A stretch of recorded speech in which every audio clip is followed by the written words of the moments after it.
بہت وقت پہلے کی بات ہے کہ ایک خوبصورت اور عالیشان محل میں بادشاہ اور ملکہ اپنی دو جڑواں بیٹیوں کے ساتھ رہتے تھے، جن کے نام روز اور لیلی تھے۔ دونوں ایک جیسی شکل و صورت کی مالک تھیں، لیکن عادتیں دونوں کی مختلف تھیں۔ روز بہت مہربان، خوش اخلاق اور دوسروں کی مدد کرنے والی تھی۔ وہ اپنے محل میں کام کرنے والوں کے ساتھ محبت سے پیش آتی اور ان کی مدد کیا کرتی تھی۔ دوسری طرف لیلی بالکل مختلف تھی۔ وہ خود کو دوسروں سے بہتر سمجھتی تھی۔ غرور اور تکبر اس کی نیچر کا حصہ تھا۔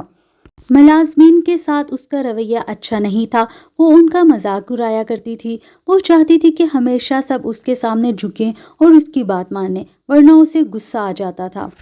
ایک دن وہ دونوں جنگل کی سیر کے لیے نکلیں۔ وہ کچھ وقت محل سے باہر گزارنا چاہتی تھیں۔ اچانک شدید طوفان آ گیا۔ درختوں کی شاخیں ٹوٹنے لگی، ہر چیز بکھر گئی۔ طوفان اتنا شدید تھا کہ دونوں بہنیں اپنا راستہ بھول گئیں اور جنگل اتنا گھنا تھا کہ انہیں پتہ نہیں چل رہا تھا کہ وہ کہاں جا رہی ہیں۔ دونوں بہنیں بہت پریشان ہوئیں اور ایک دوسرے کو دیکھ رہی تھیں کہ اب کیا کیا جائے۔ ان کو کچھ سمجھ نہیں آ رہا تھا کہ وہ گھر کس طرح جائیں گی۔ لیلی روتے ہوئے کہنے لگی کہ اس ٹائم تو اس نے بیوٹی پارلر جانا تھا۔ روز یہ سن کر بہت حیران ہوئی اور اس نے اپنی بہن سے کہا کہ ہم یہاں مشکل میں پھنسے ہیں اور تمہیں صرف اپنا ہی خیال ہے۔ یہ سوچو کہ ہم گھر کس طرح جائیں گے۔ روز دعا کرنے لگی کہ ہمیں کسی طرح راستہ مل جائے اور ہم گھر واپس چلی جائیں۔ شام ہو گئی اور دونوں بہنیں ایک درخت کے نیچے بیٹھ گئیں۔ اچانک وہاں ایک پرندہ آ گیا اور ان سے ان کی پریشانی کی وجہ پوچھی۔ لیلی اس کا مذاق اڑانے لگی اور اسے بدصورت کہنے لگی کہ تم بہت بدصورت ہو، میں تمہیں نہیں بتاؤں گی۔ میرے لیے کوئی پیارا چمکتا ہوا پرندہ آئے گا اور میں اسے بتاؤں گی کہ میں کیوں پریشان ہوں۔ روز کو اس بات پہ بہت غصہ آیا اور اس نے اپنی بہن کو ڈانٹا کہ کسی کا یوں مذاق نہیں اڑاتے۔ روز نے پرندے سے معافی مانگی اور اسے بتایا کہ ہم راستہ بھول گئے ہیں، اگر وہ راستے کو جانتا ہے تو انہیں بتائے۔ پرندے نے کہا کہ وہ ان کی مدد کرے گا۔ پرندے نے اسے دو راستے دکھائے۔ ایک راستہ چمکدار اور روشن تھا۔ پرندے نے کہا کہ اگر آپ کو اس راستے سے جانا ہے تو کسی بھی چیز کو ہاتھ نہیں لگانا۔ دوسرا راستہ شارٹ کٹ ہے، اس میں مٹی اور کیچڑ ہے، اگر وہاں سے جانا ہے تو سنبھل کر جانا ہوگا۔ یہ کہہ کر پرندہ چلا گیا۔ روز نے کہا کہ وہ شارٹ کٹ راستے سے جائے گی، کوئی بات نہیں اگر وہاں مٹی اور کیچڑ ہے۔ روشن راستے سے جاتے ہوئے اگر اس نے کسی چیز کو چھو لیا تو یہ نہ ہو کہ وہ کوئی نقصان کر بیٹھے۔ روز نے جس راستے کا انتخاب کیا وہ تاریک اور سنسان تھا۔ روز کو ڈر بھی لگ رہا تھا، وہاں مٹی اور کیچڑ بھی تھا جس سے روز کے کپڑے بھی گندے ہو گئے، لیکن روز جلد ہی اپنے محل پہنچ گئی۔ وہ اپنے محل کو دیکھ کر بہت خوش ہوئی۔ ملازمین نے اس کا استقبال کیا اور اسے دیکھ کر بہت خوش ہوئے۔ لیلی، جس نے روشن راستے کا انتخاب کیا، اپنے راستے میں جا کے بہت خوش ہوئی۔ اسے ہر جگہ تتلیاں اور رنگ برنگے پھول نظر آ رہے تھے۔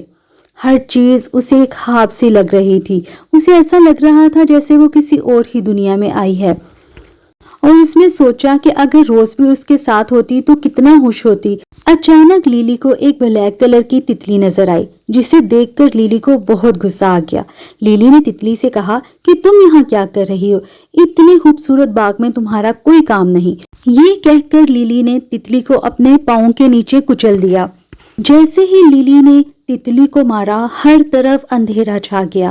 چمکتی ہوئی ہر چیز غائب ہو گئی اور اس کی جگہ گھپ اندھیرے نے لے لی۔ لیلی بہت ڈری اور دوڑتے ہوئے روز کے راستے پر چلی گئی۔ راستے میں اس کے کپڑے گندے ہو گئے۔ لیلی بہت افسردہ ہوئی۔ اس نے سوچا کہ کیوں نہ ندی کے کنارے جا کر اپنے کپڑے دھو لیے جائیں، لیکن جیسے ہی وہ ندی کے کنارے پہنچی، اس نے اپنا عکس ندی میں دیکھا اور دیکھ کر حیران ہو گئی۔ یہ وہ تو نہیں تھی، اس کے چہرے کی جگہ کوئی بدصورت سا چہرہ تھا۔ لیلی رونے لگی اور پریشان ہو گئی کہ یہ اس کے ساتھ کیا ہو گیا ہے۔